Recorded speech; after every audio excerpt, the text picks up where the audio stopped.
بسم اللہ الرحمن الرحیم. ناظرین، میرے ساتھ موجود ہیں سینئر جرنلسٹ جناب شاہد میتلا صاحب. میتلا صاحب نے جناب قمر جاوید باجوہ صاحب کے ساتھ جو گپ شپ لگائی ہے، جو بیٹھک کیا، آج کل پورے پاکستان میں بہت مشہور ہے. حتیٰ کہ عمران خان نے مینار پاکستان پہ جو جلسہ کیا اس میں بھی اس کا ذکر تھا. میتلا صاحب، میں نے جو آپ کی بیٹھک کے حوالے سے جو سٹوری سامنے آئی اس سے میں نے اندازہ لگایا کہ تقریباً 2.5-3 گھنٹے تو آپ ساتھ رہے. کتنا وقت آپ نے ساتھ گزارا جس میں یہ ساری گفتگو گپ شپ ہوئی؟ بہت شکریہ ماگر صاحب. وہ چونکہ وہ بھی ایک طرح سے باؤنڈ ہوں کہ وہ انفارمیشن نہیں شیئر کر سکتا، لیکن 2.5-3-4-5 گھنٹوں سے زیادہ ہی تھے ڈیفینیٹلی. کیونکہ میں نے اس سے اندازہ لگایا کہ آپ کی سٹوری میں تھا کہ آپ نے دوپہر کا کھانا بھی ان کے ساتھ کھایا، تو وہ سارا ٹائم اگر آپ لگا لیں تو پھر یہ 2.5-3 گھنٹے تو بن ہی جاتے ہیں. اس سے زیادہ ٹائم تھا، اس سے زیادہ.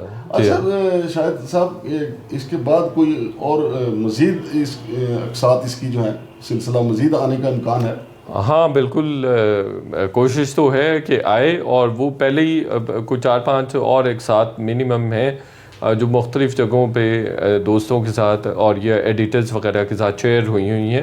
اور باقی اس کی ایک ساتھ تو کافی زیادہ ہے، کافی کالمز ہیں، میں ابھی نہیں ڈسکلوز کروں گا، لیکن 2-4 تو لازمی جو ہیں وہ چونکہ پہلے سے ہی چیزیں شیئر ہوئی ہیں مختلف لوگوں کے ساتھ، تو وہ تو اگر میں ان کو کہوں گا بھی کہ یا نہ کریں تو پھر بھی آ جائیں گی.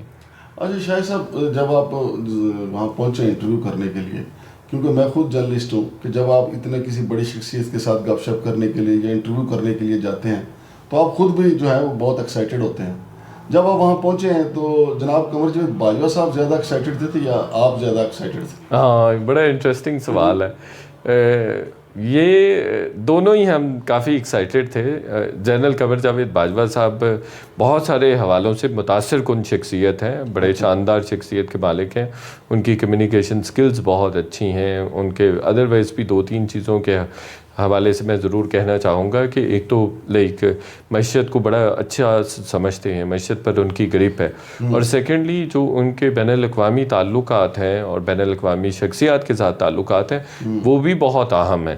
اور عرب ممالک کے جو شہزادوں یا رائل فیملی، شاہی خاندان وغیرہ کے ساتھ جو ان کے تعلقات ہیں وہ بہت ہی زیادہ گہرے ہیں اور بڑے مضبوط تعلقات ہیں. اور میں سمجھتا ہوں شاید مستقبل میں ان کی ضرورت بھی بڑھے اور جنرل قمر جاوید باجوہ کو استعمال بھی کیا جا سکے ان تعلقات کی بنا پر.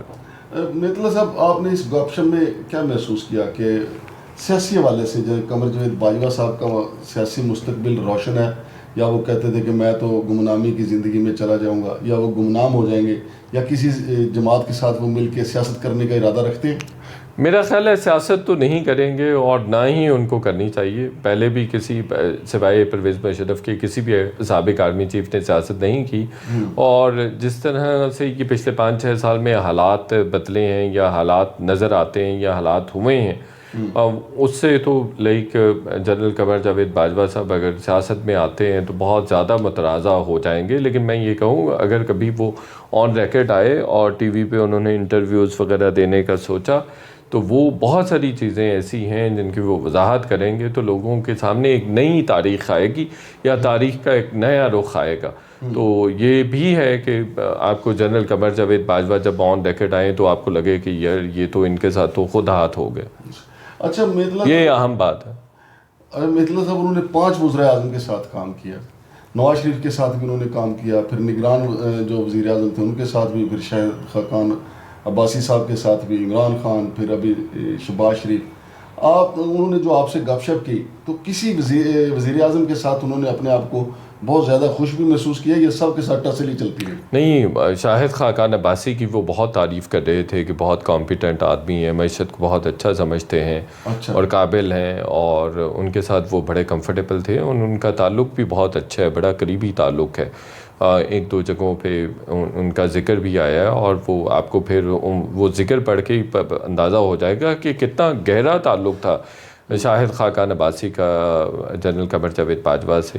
بلکہ میں نے 1 نومبر میں سٹوری کی تھی اور پھر حامد میر صاحب نے شاید فیبرری میں یا جنوری کے اینڈ میں سٹوری کی تھی. میں نے یہ سٹوری نومبر میں کی تھی کہ شاہد خاقان عباسی صاحب بھی گئے ہوئے ہیں نواز شریف کے پاس، وہ بھی چاہتے ہیں کہ ان کو ایکسٹینشن ملے، جنرل قمر جاوید باجوہ کو ایکسٹینشن ملے. تو اس حوالے سے بھی میرا سوال ہوا تھا اور وہ پھر اس کے حوالے سے بھی ہوا، لائک اس میں بھی پھر شاہد خاقان عباسی کوشش کرتے رہے ہیں کہ ان کو ایکسٹینشن مل جائے، اور جب ان کی بات نہیں مانیں گے شاہد خاقان عباسی کی تو کافی دوریاں ہوگی ان کی اپنی قیادت۔ ہاں، ٹو سم ایکسٹینٹ اسی طرح کا معاملہ ہے کہ انہوں نے اصرار کیا۔ جو میں نے اسٹوری نومبر یا دسمبر کے بالکل شروع میں کی تھی، مجھے یاد آ رہا ہے نومبر میں نے وہ اسٹوری کی تھی، تو وہ اس میں وہ اسٹوری آپ کو بھیج بھی دوں گا، لنک لگانا چاہیں تو وہ لگا بھی سکتے ہیں آپ۔ صحیح۔ اچھا، تو اس میں میں نے مانگڑ صاحب اس میں میں نے یہ کہا تھا کہ شاہد خاقان عباسی صاحب نے ان کو کہا، نواز شریف صاحب کو اسپیشل ملنے بھی گئے کہ ان کو ایکسٹینشن دے، تو انہوں نے بڑا انسسٹ کیا شاہد خاقان عباسی نے، تو نواز شریف نے ان کو ڈانٹ دیا۔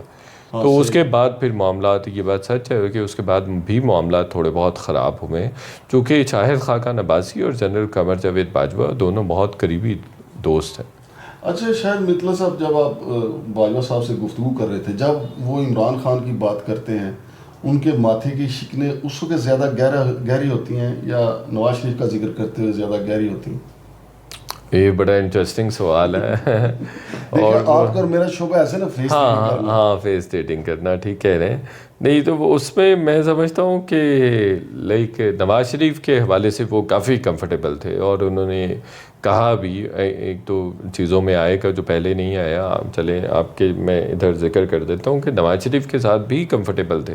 نواز شریف کے بارے میں بھی انہوں نے بڑے اچھے الفاظ کا استعمال کیا ہے کہ میرے ساتھ وہ بڑے اچھے رہے ہمیشہ سے، اور کبھی انہوں نے شکوہ شکایت نہیں کی، بلکہ جب مریم صفدر کے ساتھ وہ ہوا، مریم نواز کے ساتھ وہ معاملہ کراچی والا ہوا، تو اس میں بھی نواز شریف نے کوئی کمپلینٹ نہیں کی، اور وہ کالم میں ذکر بھی ہے۔ تو میں نے پوچھا کہ نواز شریف نے آپ سے شکایت کی، کوئی فون کیا، کچھ لینا دینا؟ انہوں نے کہا نہیں، ایسا نہیں ہے کچھ۔ میدلا صاحب، جب آپ ان کا انٹرویو کر رہے تھے قمر صاحب کا، آپ کو یہ محسوس ہوا کہ دنیا کی ایک مانی جانے والی جو فوج ہے پاکستان کی، فوج پاکستان جو ہے، پوری اس کی طاقت کو پوری دنیا میں مانا جاتا ہے، اور 6 سال تک وہ اس کے سپہ سالار رہے، تو آپ کو محسوس ہوا کہ یار آپ ایک گریٹ سپہ سالار کے ساتھ گپ شپ کر رہے ہیں، یا آپ کو ایسا لگا کہ یار بات قسمت کی دیوی مہربان ہو گئی تو ان کا جگاڑ لگ گیا، یہ آرمی چیف بن گئے؟ تو کیسا لگا آپ؟ دیکھیے، میں کل ایک بہت ہی سمجھدار آدمی، بہت بڑا بزنس مین مجھے بتا رہا تھا، وہ کہتا کہ ایک بات یاد رکھنا،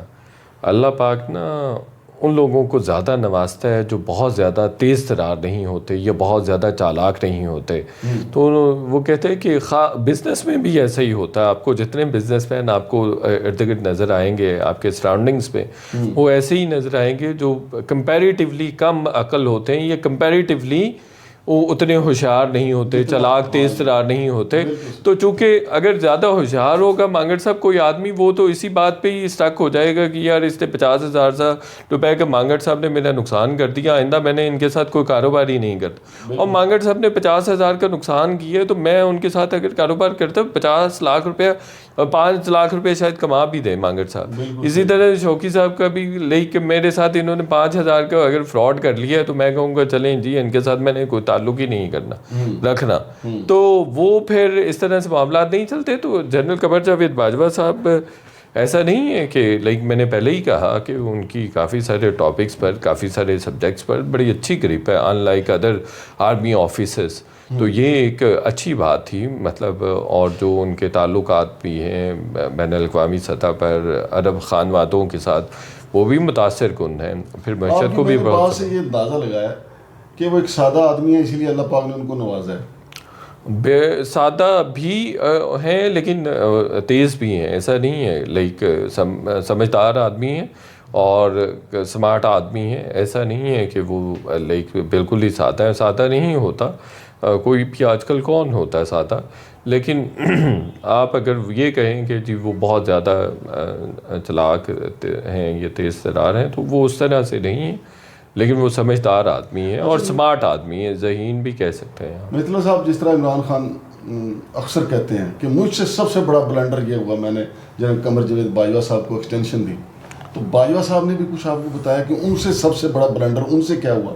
میرا خیال ہے ان کا سب سے بڑا بلنڈر تو عمران خان کو حکومت میں لانا تھا، لیکن وہ ان اکیلے کا بلنڈر نہیں، سن لیں، یہ ان اکیلے کا بلنڈر نہیں تھا، یہ ساری ملٹری اسٹیبلشمنٹ کا بلنڈر تھا، اور پھر اس کے بعد عدالتوں کا بلنڈر تھا. بہرحال انہوں نے اس کا یہ نہیں کہا کہ انہوں نے اعتراف نہیں کیا کہ یہ میرا بلنڈر تھا. اپنی 6 سالہ جو ان کی خدمات تھی اس میں وہ کس پہ زیادہ پراؤڈ فیل کرتے ہیں اور کس پہ وہ تھوڑا سا احساس ندامت بھی محسوس کرتے ہیں؟ کارناموں کے حوالے سے بات کر رہے ہیں. مطلب وہ کہتے ہیں کہ میں نے 6 سالہ اپنی جو مدت تھی بطور آرمی چیف، یہ میں نے زبردست کام کیا ہے. ہاں وہ بالکل ایگزیکٹلی یہ بات بھی کمنگ کالمز پہ آئے گی. وہ ان کے انٹرنیشنل ریلیشنز ہیں، جس طرح سے انہوں نے تعلقات بہتر رکھنے کی کوشش کی چین کے ساتھ بھی، عرب ممالک کے ساتھ بھی، اور باقی ممالک کے ساتھ بھی، امریکہ وغیرہ کے ساتھ بھی وہ اچھے تعلقات رکھنے کی کوشش کرتے رہے مانگر صاحب. اور اس میں ان کی خود کی سول ایفرٹ شامل تھیں، اور وہ کبھی اس کیپٹل جا رہے ہیں، کبھی اس کیپٹل جا رہے ہیں. پھر انہوں نے جو پیسے لا کر دیے حکومت کو، تو وہ ان کا یہ بھی کہنا ہے کہ یہ بھی لائک میرے اکیلے کی ایفرٹ تھی جو میں نے پیسے لا کے دیے. اور ادروائز تو تعلقات عمران خان صاحب نے کوئی کسر نہیں چھوڑی تھی خراب کرنے میں. اچھا میتلا صاحب، یہ جو پلیٹ لیس والے معاملے میں نواز شریف اچانک چلے گئے تھے باہر، اس میں بھی ان نے کوئی ذکر کیا ہے؟ وہ کس طریقے سے اس پہ بھی ذکر ہوا ہے. وہ آپ انتظار کیجیے، وہ کافی ایکسکلوسیو چیزیں ہیں، مطلب اس میں بھی کافی رول سامنے. اچھا دوسرا، آپ نے آپ کی جو پہلی چیزیں آ چکی اس میں انہوں نے کہا کہ حمزہ شہباز جو ہے وہ نکمہ ہے. وہ کس حوالے سے ان کو نظر آیا کہ وہ نکمہ ہے؟ اس کا تو کیریئر ہی انہوں نے داؤ پہ لگا دیا اس کو نکمہ کہہ کے. نہیں ان کے کہنے سے زیادہ فرق نہیں پڑے گا. بٹ یہ بات تو سچ ہے کہ اوور آل بھی مسلم لیگ نون نکمی جماعت ہے نا. دیکھیں نا، آپ کو کہیں نظر آتا ہے ان کا کوئی فٹ پرنٹ کہیں پر بھی نہیں، نہ سوشل میڈیا پر یا مین اسٹریم میڈیا پر. آپ مریم اورنگزیب کو اٹھا لیں.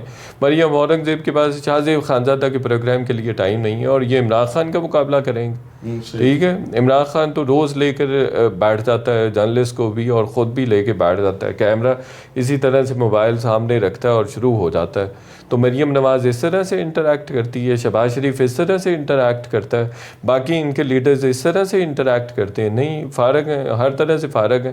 مطلب آپ عوامی سطح پر پٹ گئے ہیں، اور آپ کی ایروگنس سے کم ہونے کا نام ہی نہیں لے رہی. آپ بلا کے دکھائیں نا ایسے اقبال کو کسی پروگرام میں، آپ کسی اور منسٹر کو بلا کے دکھائیں. رانا ثناء اللہ کے علاوہ میں آپ کو بتاؤں سارے منسٹر، سارے ایم این ایز ان کے منسٹرز کے ساتھ ناراض ہیں سارے. رانا ثناء اللہ کے علاوہ جتنے بھی پی ایم ایل این کے ایم این ایز ہیں، باقی تمام منسٹرز کے ساتھ ناراض ہیں. اور میں کوئی 10-12 سالوں سے اسی دشت کی خاک چھان رہا ہوں، تو وہ ہمیشہ سے ایسے ہی ہے. نون لیگ کے سارے ایم این ایز ناراض ہوتے ہیں. شہباز شریف سے بھی ناراض ہوتے ہیں پہلے سے ہی، نواز شریف سے بھی ناراض ہوتے ہیں، اور ان کے منسٹرز کے ساتھ بھی ناراض ہوتے ہیں. چونکہ روایتی یہ عمران خان کو تو عمران خان ویسے ان کو صحیح ٹکرا ہے. میں آپ کو بتاؤں، یہ عمران خان کی ایروگنس کی بات کرتے ہیں، ان میں ایروگنس تو عمران خان سے بھی زیادہ تھی. اب تو یہ ان کا جو سریہ ہے گردن والا، وہ اب تھوڑا سا نکلا ہے، ابھی بھی نکلا ہے، ابھی بھی لائک ابھی بھی 4 انچ، اب میرا مطلب ہے 4-5 انچ ابھی بھی ہے. پہلے 6-7 انچ کا تھا، تو 4 انچ کا تو ابھی بھی ہے. تو ان کا تو حال ہی کوئی نہیں ہے. میرا مطلب ہے نہ کوئی سوشل میڈیا کی اسٹریٹجی ہے، نہ کوئی مین اسٹریم میڈیا کی اسٹریٹجی ہے، نہ ادروائز کوئی عوام کو موبلائز کرنے کی، عوام کو انگیج کرنے کی، اسٹوڈنٹس کو انگیج کرنے کی، ویمن کو انگیج کرنے کی کوئی اسٹریٹجی. دیکھیں شاہ صاحب، ہمارے سیاستدانوں کو یہ پتہ ہے کہ اقتدار کیسے ملتا ہے. ایگزیکٹلی. اچھا، وہ اب اقتدار ان کو پتہ ہے کہ جی ہمیں اقتدار ملے گا اسٹیبلشمنٹ، ہاں لہذا ہمیں کوئی سوشل میڈیا ہائر کرنے کے لیے، ہاں 100% ان کا ریلائنس جو ہے اسٹیبلشمنٹ پہ. اور میں آپ کو ایک اور انٹرسٹنگ خبر دے دوں، اسٹیبلشمنٹ کہہ رہی ہے یار تم لوگوں نے پکڑنا ہے تو عمران خان کو خود پکڑو، ہم پہ کیوں انحصار کر رہے ہو، ہمیں نہ کہو اس کے لیے، خود پکڑنا ہے تو پکڑ لو. اور وہ کہہ رہے ہیں کہ نہیں آپ ہمیں پکڑ کے دیں. لیکن جو آپ کی بیٹھک قمر جاوید باجوہ صاحب کے ساتھ ہوئی ہے نا، اس نے شہباز شریف کی جو سی وی ہے for the military establishment of Pakistan, وہ مضبوط کر دی ہے، مضبوط کر دی ہے نا. دیکھیں کہ چپ کر کے بات سنتا رہتا ہے. دیکھیں اس میں آپ نے ایک مہر لگا دی ہے کہ ہی از دا مین، جس کی وہ تلاش میں رہتے ہیں کہ یار جو ہماری بات سنے اور آگے سے بولے نا. آپ کیا کہتے ہیں اس کے؟ یہ تو آپ نے احسان کیا شہباز شریف پہ. ہاں تو شہباز شریف کو ممنون ہونا چاہیے، آپ کا ممنون ہونا چاہیے اور قمر جاوید باجوہ صاحب کا، کیونکہ وہ اس نے ہمیشہ سے کہا ہے کہ میں اینٹی اسٹیبلشمنٹ نہیں ہوں، میں ان کے ساتھ جھگڑا نہیں چاہتا. بالکل ایسا آپ کی اس بیٹھک سے ثابت ہو گیا کہ 40 منٹ اس نے قمر جاوید باجوہ صاحب کی ڈانٹ ڈپٹ سنی. نہیں، 40 منٹ کا کہیں ذکر نہیں ہے، یہ غلط ہے. اچھا، یہ ایسے ہی انہوں نے پروپیگنڈا پی ٹی آئی والوں نے کی ہے. میں نے تو اتنی بات لکھی ہے جتنی میں نے سنی ہے، جتنی مجھے بتائی گئی ہے. اور میں نے تو، آپ یقین کریں کہ مانگڑ صاحب میں اتنا ایماندار تھا کہ ایک دو جگہوں پہ انہوں نے میرے پروفیشنلزم کی، میری خبروں کی، میرے باخبر ہونے کی تعریف کی. وہ بھی مجھے چونکہ یاد نہیں تھی، لکھ ہی نہیں سکا. مطلب ہاں، تو میں نے تو جو الفاظ انہوں نے کہے وہ الفاظ میں نے صفحہ کرتاس پر منتقل کر دی. ٹھیک ہے. اچھا، ویسے ایسا ہوگا نہیں، نہ ہو سکتا ہے. قمر جاوید باجوہ صاحب نے کہا تھا کہ ملٹری اسٹیبلشمنٹ سیاست سے دور کر دیا. اس کے بعد بھی جو آپ کی بیٹھک ہوئی اس سے بعد بھی پتہ چلتا ہے کہ ملٹری اسٹیبلشمنٹ کہاں کہاں رابطے کرتی رہی، جیسا کہ شہباز شریف استعفیٰ دینے پہ تیار تھے اور ملٹری اسٹیبلشمنٹ نے جا کے روک. ہاں بالکل. کیا آپ استعفیٰ نہ دیں؟ آپ کو کیا لگا اس بیٹھک میں کہ ایسا مستقبل کریم میں ہو سکتا ہے کہ پاکستان کی ملٹری اسٹیبلشمنٹ کے یا آئندہ ہم نے سیاست میں نہیں آنا؟ کبھی نہیں ہوگا، کبھی ہو ہی نہیں سکتا. ایک حل ہے اس کا، ایک طرح سے ہو سکتا ہے. اگر جتنے بھی کاروبار کر رہے ہیں آرمی کے انڈر، جتنے بھی کاروبار ہو رہے ہیں وہ سارے بند ہو جائیں تو آرمی پھر سیاست کرنا چھوڑ دے گی یا سیاست میں مداخلت چھوڑ دے گی. اس سے پہلے کبھی نہیں ہوگا. سارے آرمی چیف آ کے کہتے بھی رہے، لائک پوری فوج بھی کہہ دینا کہ جی ہم نے اس سیاست چھوڑ دی ہے، یعنی 5.5-6 لاکھ فوج ہے تو 6 لاکھ. میں بڑا کلیئر ہوں، میں نے یہ باجوہ صاحب کو کہا بھی تھا. میں نے باجوہ صاحب کو کہا تھا میں 2 اینٹیز پاکستان میں ایسی ہیں جن کا میں اسپیشلسٹ ہوں، ایک اسٹیبلشمنٹ کا یعنی ایک فوج کا، اور دوسرا عمران خان کا. تو ان کے حوالے سے جو کلیئرٹی میرے پاس ہے نا وہ شاید ہی کسی کے پاس ہو پاکستان میں. لائک میں ان کو بہت قریب سے میں نے ان کو اسٹڈی کیا ہوا ہے، مانیٹر کیا ہوا ہے، اور ان کی بھی سائیکی کا مجھے پتہ ہے کس طرح سے آپریٹ کرتے ہیں، کس طرح سے اسٹریٹجائز کرتے ہیں چیزیں. تو آپ کو لگتا ہے اس بیٹھک کے بعد یا جو آپ کی اسپیشلٹی ہے ملٹری اسٹیبلشمنٹ کے بعد کہ عمران خان دوبارہ اسٹیبلشمنٹ کے کافی قریب جا چکا ہے یا بہت دور مارگلا کی پہاڑیوں کے سے بھی پیچھے؟ اوہ، مارگلا کی پہاڑیاں تو پھر نزدیک ہیں. یہ تو اس سے بھی زیادہ دور جا چکا ہے. یہ تو گولان کی پہاڑیاں ہیں نا شام والی، ان سے بھی دور جا چکے ہیں عمران خان. لیکن شاید صاحب ماضی میں اگر آپ دیکھیں تو نواز شریف بالکل ہی نہیں، نواز شریف ایسے دور نہیں تھا، اس طرح سے دور نہیں تھا. صحیح. ہاں، اس طرح سے دور نہیں تھا. اور دیکھیں وہ تو ملٹری اسٹیبلشمنٹ میں عمران خان، نواز شریف کے حوالے سے یہ بہرحال ضرور سینٹیمنٹ اور یہ ایک ضرور تھاٹ تھا کہ بھائی اس کے ساتھ اس کو ہم رگڑا دے رہے ہیں، اس کو ہم رگڑا دے رہے ہیں نواز شریف کو. یہ ضرور تھاٹ تھا، یہ ضرور کہیں نہ کہیں خیال موجود تھا، سوچ موجود تھی. لیکن عمران خان کے کیس میں یہ ہے اسٹیبلشمنٹ کے ٹاپ کے جو ڈیسیجن میکرز ہیں ان کے ذہن میں عمران خان ہمیں رگڑا دے رہا ہے، اور ایسا رگڑا دے رہا ہے پاکستان کی تاریخ میں ایسا رگڑا کبھی نہیں کسی نے. شاید میتلا صاحب ابھی انکوائری مکمل تو نہیں عمران خان پہ قاتلانہ حملے کی، ارشد شریف کے قتل کی. اس بیٹھک میں لازمی آپ نے جی یہ دونوں ذکر ہوئے، دونوں تھوڑا سا ہمارے ناظرین کو بتا دیں. نہیں، آپ کو پہلے ہی میں نے کافی ساری چیزیں بتا دی ہیں. تو وہ انہوں نے قاتلانہ حملے کے حوالے سے ڈیفینیٹلی ان سے میں نے پوچھا، انہوں نے کہا نہیں جی میں نے تو ڈیفینیٹلی نہیں کیا، اور میرا اس میں کیا رول ہو سکتا ہے اور میں کیوں کروں گا یہ. تو اور ویسے ہی مذہبی جنونیت ہمارے یہاں اتنی ہے کہ اگر کسی کو بھی 10 دن پڑھایا سکھایا بتایا جائے کہ یہ خلاف ورزیاں کر رہا ہے کوئی بندہ، مذہبی لوگوں کے جذبات مجروح کر رہا ہے یا مذہب کو مذہب کی توہین وغیرہ کر رہا ہے، تو کوئی بھی آدمی مطلب جذباتی ہو کے کوئی بھی اقدام کرنے کے لیے تیار ہو جاتا ہے. ہمارے یہاں مذہبی فنیٹکس تو ہیں نا. صحیح. جی بہت شکریہ جناب شاہد میتلا صاحب. ناظرین، شاہد میتلا صاحب کی جو بیٹھک تھی انہوں نے بتایا کہ 4-5 گھنٹے کی طویل بیٹھک تھی. ابھی تو 2 قسطیں، یہ میں نے 4-5 گھنٹے اسپیسیفک نہیں کیے، بہرحال کافی لمبی ملاقات. میں نے گیس کر کے بتایا تھا کہ دوپہر کا کھانا بھی کھایا، ظاہر ہے دوپہر کے کھانے سے پہلے ہمارے بھائی وہاں پہنچے ہوں گے، پھر دوپہر کا کھانا کھایا، اس کے بعد چائے شائے بھی بندہ پیتا ہے. کافی طویل یہ بیٹھک تھی ان کے ساتھ. تو 2 قسطیں تو ان کی آ چکی ہوئی ہیں، باقی ابھی وہ کہہ رہے ہیں کہ ابھی تو بہت کچھ باقی ہے. تو جو بہت کچھ باقی ہے وہ بھی آئے گا. تو ایک کتاب کا کانٹینٹ موجود ہے الحمدللہ، اور ایک نقطہ بھی کوئی جھٹلا نہیں سکتا. تو ناظرین آپ نے شاہد میتلا صاحب سے سن لیا کہ پوری کی پوری سمجھے کتاب موجود ہے، اور یقینی طور پہ شاہد میتلا صاحب کوشش کریں گے کہ وہ کتاب بھی لکھ مارے۔ بہرحال ابھی تک تو لوگوں کو یہ انتظار ہے کہ اگلی قسط میں کس کے بارے میں قمر جاوید باجوہ صاحب نے کیا کہا ہے۔ جیسا کہ میں نے آپ کو بتایا کہ حمزہ شہباز شریف کو انہوں نے نکمہ کہا ہے، لیکن ساتھ ہی اسی گھر میں موجود سلمان شہباز کو انہوں نے کہا ہے کہ وہ کافی ٹیلنٹڈ ہے۔ اور دوسرا یہ بھی ایک پرسیپشن ہے کہ جو وزیر اعظم شہباز شریف ہیں وہ آگے بولتے نہیں ہیں، اور ہماری اسٹیبلشمنٹ تو ہمیشہ سے ایسے ہی کسی سیاستدان کی تلاش میں رہتی ہے کہ وہ آگے سے بات نہ کرے، چونکہ ہماری ملٹری اسٹیبلشمنٹ کو سیاست سے دور رکھنا تو نہ ہی ممکن ہے بلکہ بہت ہی مشکل ہے۔ تو ناظرین، جو ہمارے بھائی شاہد میتلا صاحب آئندہ جو بھی کریں گے، جو قسطیں سامنے آئیں گی، وہ بھی ہم آپ کے سامنے رکھیں گے اور کوشش کریں گے دوبارہ شاہد میتلا صاحب سے بھی گپ شپ کریں۔ شمشاد مانگٹ کو اجازت دیجیے، اللہ حافظ۔